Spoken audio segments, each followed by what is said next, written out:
على في كلامه القديم والفرقان المجيد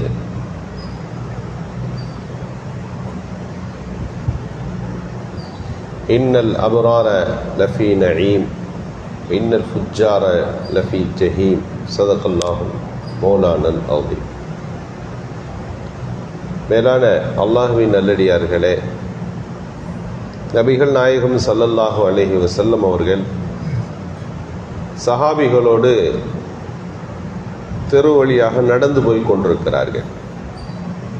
அப்போது ஒரு ஜனாசாவின் வீடு, மக்கள் கூடி நிற்கிறார்கள். நபி அவர்கள் அங்கே கடக்கிற போது மக்களின் பேச்சுவார்த்தைகள் அந்த மையத்து குறித்து, மௌத்தானவர் குறித்து அவர்கள் சொல்லக்கூடிய கருத்துக்கள் ரசூலுல்லாவுடைய காதில் விழுகுது. என்ன பேசுகிறாங்க அப்படின்னா, ஒரு நல்ல மனிதர், சிறந்த மனிதர் என்று சொல்லி அவருடைய கயிறுகளை, அவர் செய்த நன்மைகளை, அவர் ஆற்றிய தொண்டுகளை, அவர் செய்த சமூக சேவைகளை, அவருடைய நன்னடத்தைகளை, ஞானத்தை, இதெல்லாம் பேசுகிறாங்க. ரசூலுல்லாஹ் வஜபத் அப்படின்னாங்க, வஜபத். பிறகு கடந்து போய்கொண்டே இருக்கிறார்கள். இன்னொரு ஜனாசாவின் வீடு வருகிறது. அங்கும் மக்கள் கூடி நிற்கிறார்கள். அந்த மையத்தை பற்றி பேசுகிறார்கள். என்ன தவறுதலான கடுமையான விமர்சனங்கள் அங்கு போய்கொண்டிருக்கிறது. இப்படி செய்து விட்டார், அப்படி செய்து விட்டார், இந்த காரியத்தில் அவர் ஈடுபட்டார் என்றெல்லாம் பேசுகிறார்கள். நபிகள் ஸல்லல்லாஹு அலைஹி வஸல்லம் அப்போதும் வஜபத் அப்படின்னு சொன்னாங்க. அப்போ உமர் ரலியல்லாஹு கேட்டார்கள், மா வஜபத், என்ன வாஜிபாகிவிட்டது? அங்கேயும் கட்டாயமாகிவிட்டது, இங்கும் சொன்னீர்கள் கட்டாயமாகிவிட்டது, எது கட்டாயமாகிவிட்டது என்று கேட்டார்கள். அப்போது நபிகள் ஸல்லல்லாஹு அலைஹி வஸல்லம் சொன்னார்கள், முதலாவது மனிதர் குறித்து மக்கள் சாட்சி பகர்கிறார்கள், இவர் நல்லவர் என்று சாட்சி பகர்ந்தார்கள். மனிதர்கள் ஒன்று கூடி ஒரு மனிதர் குறித்து என்ன சாட்சி பகர்கிறார்களோ அதுதான் அங்கு மிகைப்பான தீர்ப்பு. அவர் நல்லவர் என்று அவரை பற்றி எல்லோரும் சொன்னதனால் அல்லாஹ் அவருக்கு சொர்க்கத்தை கொடுத்து விட்டான். சொர்க்கம் வாஜிபாகிவிட்டது, சொர்க்கம் கட்டாயமாகிவிட்டது. இரண்டாவது மனிதருடைய தீமை குறித்து மக்கள் பேசிக்கொண்டார்கள். மக்களுடைய சாட்சி இங்கு முன்னிலைப்படுத்தப்படுகிறது. எனவே அவருக்கு நரகம் கட்டாயமாகிவிட்டது என்று ஸல்லல்லாஹு அலைஹி வஸல்லம் சொன்னார். இங்கே நம்ம கவனிக்கணும், நரகம், சொர்க்கம், அல்லாஹுடைய தீர்ப்புகள், அல்லாஹுடைய விசாரணைகள், இதையெல்லாம் தாண்டித்தான் அவருடைய உண்மையான நிலைமைக்கு அங்கு முடிவு சொல்லப்படும். நபிகள் ஸல்லல்லாஹு அலைஹி வஸல்லம் ரொம்ப தூரம் போக வேணாம், நரகவாதியான்னு தெரிஞ்சுக்கிறதுக்கு ரொம்ப தூரம் போக வேண்டாம். ஆகிரத்தின் சூழல்கள் வரை எதிர்பார்க்க வேண்டியதில்லை. இந்த உலகத்திலேயே ஒரு மனிதனுடைய செயல்பாடுகள் அவனை சொர்க்கமா நரகமா என்று தீர்மானித்து விடுகிறது. மக்களின் சாட்சிகளும் ஆதாரங்களுமே மிகைப்பாக ஆகிவிடுகிறது. தீர்ப்பு சொல்றதா இருந்தா சாட்சி அவசியம் இல்லையா? சாட்சியை வச்சுத்தானே கோர்ட்லேயே தீர்ப்பு. அல்லாஹ்வுடைய ஜட்ஜ்மெண்ட் நடக்க போகுது. அதுக்கு முன்னால முக்கியமான சாட்சி எது என்று சொன்னால் மக்களுடைய வார்த்தைகள் தான் மிக முக்கியமான சாட்சி.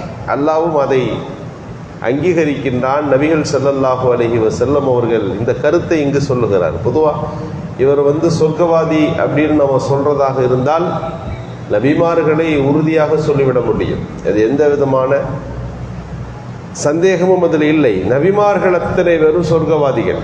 இது முதல் பிரிவு. இரண்டாவது பிரிவு இருக்கிறது, அது நபிகள் ஸல்லல்லாஹு அலைஹி வஸல்லம் சொன்னது, ஹதீஸுகளில் வருகிறது. பொதுவாக ஹதீஸில் வந்துன்னு சொன்னால் அது லன்னி என்று சொல்லுவார்கள்.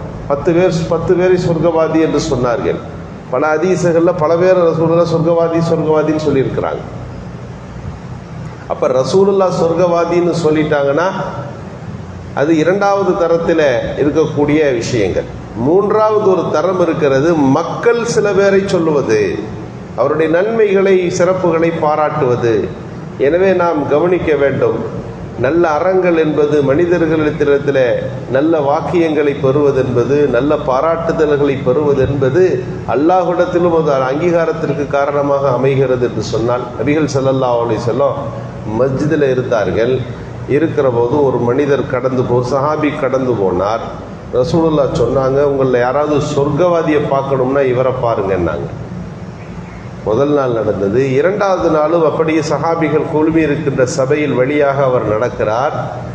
அவரை சொன்னாங்க ரசூலுல்லாஹ், உங்களை யாராவது சொர்க்கவாதியை பார்க்குறேன்னு நினச்சிங்கன்னா இந்த போறார் பாருங்க, இப்போ கிராஸ் பண்ணுறாரு பாருங்க, அவரை பாருங்க என்னாங்க. இப்படி 3 தடவை சொன்னார்கள். ஒரு சஹாபி அவர் ஏன் சொர்க்கவாதின்னு சொன்னாங்க ரசூலுல்லாஹ் அப்படின்னு அவர் வீட்டுக்கே போய் தங்கிட்டார்.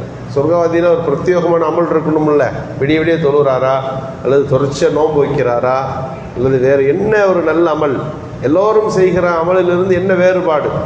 வீட்டில் பார்த்தா அவர் வளமையாக பாங்கு சொன்னால் தொழுவு போகிறார், மற்றபடி எந்த அமலும் இல்லை, இயல்பாக இருக்கிறார், வேறொரு புதிய விஷயங்கள் இல்லை. ஆனால் பாங்குன்னு சொல்லிட்டா தொழுவு போயிடுவார். இது மட்டும்தான் அவர்கிட்ட பார்த்தது.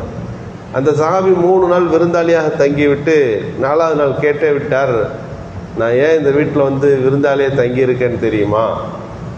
ஒரு நாள் ரசூலுல்லாஹ்வுடைய சபையில் இருக்கும்போது உங்களை சொர்க்கவாதியை பார்க்கணும்னா உங்களே பாருங்கன்னு ரசூலுல்லாஹ் 1 நாள் அல்ல 3 நாள் சொன்னாங்க. உங்கள்கிட்ட என்ன தான் நல்ல அமல் இருக்குன்னு பார்க்கத்தான் நான் வந்தேன் அப்படின்னு சொன்னப்போ அந்த சஹாபி சொன்னார், பெரிய அமல்லாம் ஒன்றும் இல்லை, பாங்க சொன்னால் தொழுக போயிடுவேன், தூங்க போவதற்கு முன்பு என் உள்ளத்தில் யார் குறித்தும் கெட்ட எண்ணம் இருக்காது, யார் குறித்தும் குரோதம் என் மனதில் இருக்காது, எல்லோர் மீதும் நல்ல எண்ணத்தோடு போவேன், எந்த பிரச்சனை நடந்தாலும் நான் மறந்துடுவேன். அந்த சலீமு சத்ர், உள்ளம் குழப்பம் இல்லாத அந்த பண்பு, இதுதான் என்கிட்ட இருக்கிற சிறந்த பண்பு என்று ஸல்லல்லாஹு அலைஹி வஸல்லம் அவர்கள் குறிப்பிட்டிருக்க வேண்டும். அதனால என்ன சொர்க்கவாதின்னு சொல்லியிருக்க வேண்டும் என்று அவர் சஹாபி சொன்னார். நாம் யோசிக்கிறோம், பிறர் குறித்து நல்ல அபிப்பிராயங்கள், பிறர் மீது உள்ள கோபதாபங்கள், பிறர் மீது உள்ள குரோதங்கள், வஞ்சகங்கள், பொறாமைகள், இவைகள் அற்ற ஒரு பண்பு, இந்த பண்பு சொர்க்கவாதிக்கான அடையாளம் என்றார்கள் ஸல்லல்லாஹு அலைஹி வஸல்லம். இங்கே நாம் நன்றாக கவனிக்கின்றோம், மனிதர்களோடு நல்ல ஒழுக்கத்தோடு நடப்பதென்பது ஒரு முஃமினிடத்தில் சொல்லப்பட்டிருக்கிற பெரிய இபாதத் என்று நாம் புரிந்து கொள்ளுகின்றோம். எப்படி வணக்க வழிபாடுகளுக்கு நாம் முக்கியத்துவம் கொடுக்கின்றோமோ அதுபோல நற்பண்புகளுக்கும் நற்குணங்களுக்கும் நான் முக்கியத்துவம் தர வேண்டும் என்பது இந்த ஹதீஸுகளில் இருந்து நாம் பெற்றுக்கொள்ளுகின்ற செய்திகளாக இருக்கின்றன. அல்லாஹ் கபூல் செய்வானாக. சுப்ஹானல்லாஹி பிஹம்திஹி.